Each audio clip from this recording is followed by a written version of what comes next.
Nahmaduhu wa nusalli ala rasulihil karim amma ba'du.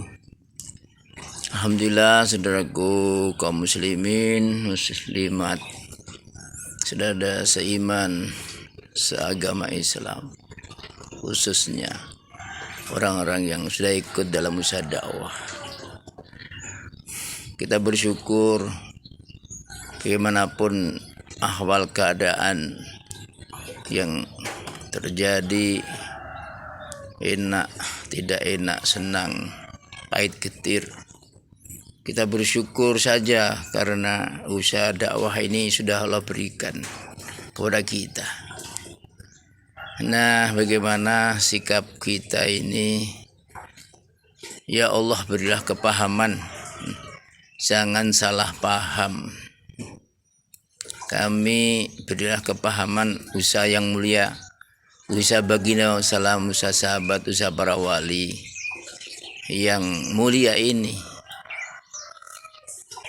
Bagaimana supaya langkah-langkah kita ini istiqomah dan husnul khotimah.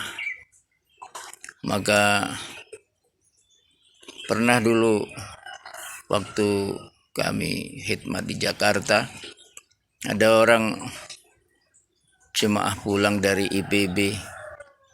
Saya tanya, apa nasihat Mas Syekh? Dia jawab, banyak, tapi yang penting ini, jangan kita menokohkan seseorang berlebih-lebihan, karena nanti kadang-kadang kita kecewa dengan orang yang kita tokohkan itu, idola kita.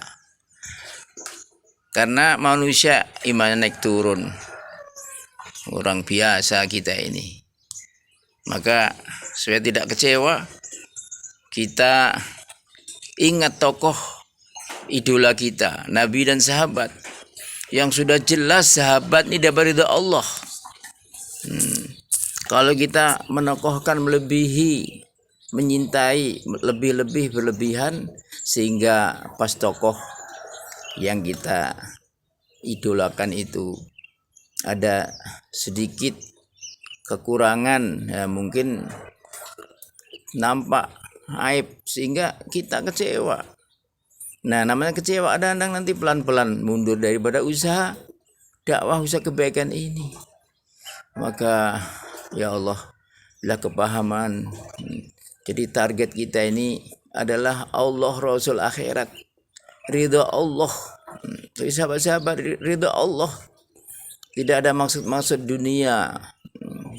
Gak terasa, Tuhan yang mulia. Dunia itu apa? Kata Kiai Gusron dulu, memang dalam usaha dakwah ini ada penyakitnya. Seperti tanaman ada penyakitnya. Apa penyakitnya? Sifat mazmumah, sifat tercela. Bagaimana minta kepada Allah ini sifat tercela ini? Sombong, merasa paling baik, ingin dipuji, ingin kesohor. Ini supaya Allah ganti menjadi sifat-sifat mahmudah, sifat terpuji, sifatnya baginda salam, supaya kita ini selamat,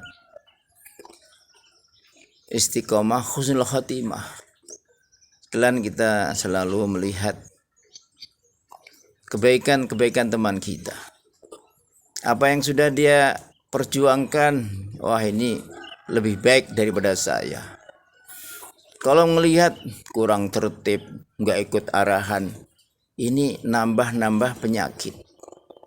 Kata Kiai Zairon, pesannya, siapa sih yang bisa ikut arahan yang tertib? Malaikat yang tertib. Kalau manusia ini ada kesalahan, ada kekurangan, tidak tertib, yang penting kata Kiai, saling memaafkan dan sangat baik kepada Allah dan kepada orang yang usaha dakwah. Apa yang sudah dilakukan sangat baik, sudah berkorban untuk agama.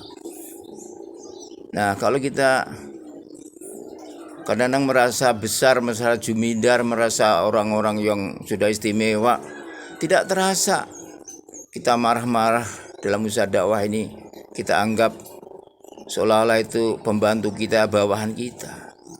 Ini namanya penyakit. Jadi inilah yang terjadi kadang-kadang, keadaan seperti itu. Kalau kita islah diri, niat kita cari ridha Allah, siapa yang memimpin, siapa saja, jumidar kita siapa saja, enggak usah saling menjelekkan antar kita, saling memuliakan, baru nanti umat Islam ini, antar kita ini satu hati. Kalau antar kita ini tidak saling memaafkan, sangat buruk, naudzubillah, nanti iblis, setan akan menghancurkan. Yahudi, Nasrani akan tepuk tangan kalau tidak segera kita ini sangat baik, tidak segera kita ini saling memaafkan. Kalau saling memaafkan antara kita, sudah selesai, sangat baik. Ketemu menyapa, ketemu senyum, nah ini nanti akan datang kecintaan lagi, ya. Maka masya ulama kita sering menyampaikan dulu, afsus salam, sebarkan salam, ba'dil ta'am, memberi makan, dan seterusnya, bangun malam, doa, nangis-nangis kepada Allah.